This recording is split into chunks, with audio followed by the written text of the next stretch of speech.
3 তারিখে এই মাসেরই আমরা বহরমপুর থানাতে একটা অভিযোগ পাই, যেখানে শ্রীমতী গায়ত্রী বোস, গোড়াবাজারের বাসিন্দা, উনি এসে আমাদের থানায় একটি এফআইআর লজ করেন। সেই এফআইআরে উনি লেখেন যে উনি যখন গোড়াবাজার নিমতলার ওখানে যে পাঞ্জাব ন্যাশনাল ব্যাংক আছে, সেই ব্যাংকের ওখান থেকে লকার থেকে উনি সোনার গহনা নিয়ে একটি টোটো চেপে আসছিলেন। টোটোতে আরো 2জন সহযাত্রী ছিলেন। সময় আনুমানিক 12টা সাড়ে 12টা হবে, এবং উনি যখন আসছিলেন তখন এখানে আমাদের কোর্ট চত্বরের কাছে, যেখানে অ্যাক্সিস ব্যাংক আছে, তার নিকটবর্তী স্থানে ওনাকে ওই 2জন চালক এবং টোটো ড্রাইভার তাকে ওভারপাওয়ার করে এবং তাকে কোনো নেশা জাতীয় কোনো সামগ্রী তার উপরে ছিটিয়ে দিয়ে তাকে ওই জিনিসগুলো, সোনার গহনাগুলো নাকি ছিনতাই করে চলে গেছে।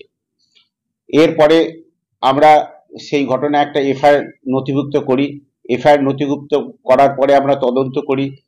আপনারা জানেন, যেহেতু এটা বহরমপুর শহর এবং সেখানে প্রচুর আমাদের তরফ থেকে এবং অন্যান্য সংস্থার থেকে সিসিটিভি লাগানো আছে। আমরা সিসিটিভি ফুটেজ ভালোভাবে শনাক্ত করি এবং তদন্ত করি। তাতে কিন্তু ওই ঘটনার সাথে কোনো সাদৃশ্য বা সামঞ্জস্য খুঁজে আমরা পাই না।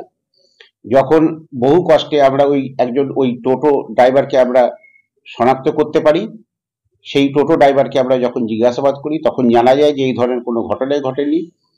পরে ওই ভদ্রমহিলা যিনি অভিযোগকারিণী আছেন, তাকে আমরা তদন্তের জন্য আমরা থানায় আমরা যখন আসতে অনুরোধ করি, তখন দেখা যাচ্ছে যে উনি বিভিন্ন অছিলায় আমাদের সাথে তদন্তে অসহযোগিতা করেন।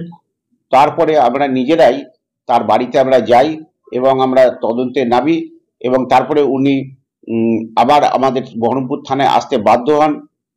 কার্যত বাধ্যই হয়েছিল আমরা বলবো।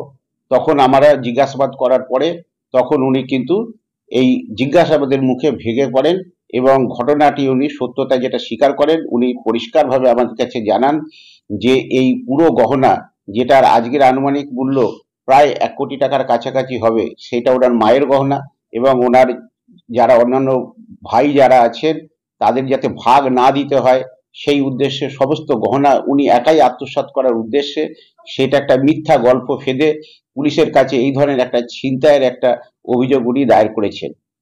এই ঘটনার আমরা তদন্ত করছি এবং সমস্ত গহনা উদ্ধার করা হয়েছে। পরবর্তী পদক্ষেপ যেটা আইনি পদক্ষেপ হবে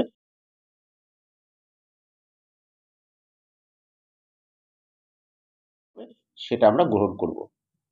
ওনার বিরুদ্ধে কোনো অভিযোগ হয়েছে? উনি নিজেই এখানে অভিযোগকারিনী। সেই অভিযোগটা সম্পূর্ণ মিথ্যা, এটা জানা যায়, এবং সেই গহনাগুলো ওনার হেফাজত থেকেই, ওনার বাড়ি থেকেই আমরা উদ্ধার করেছি। এবং পরবর্তীকালে যেটা আছে সেটা আমরা আইনি পদক্ষেপ আমরা পরে আমরা নেব। উদ্ধার হওয়া গহনার আনুমানিক 1,10,00,000 টাকা হবে। 42 বছর।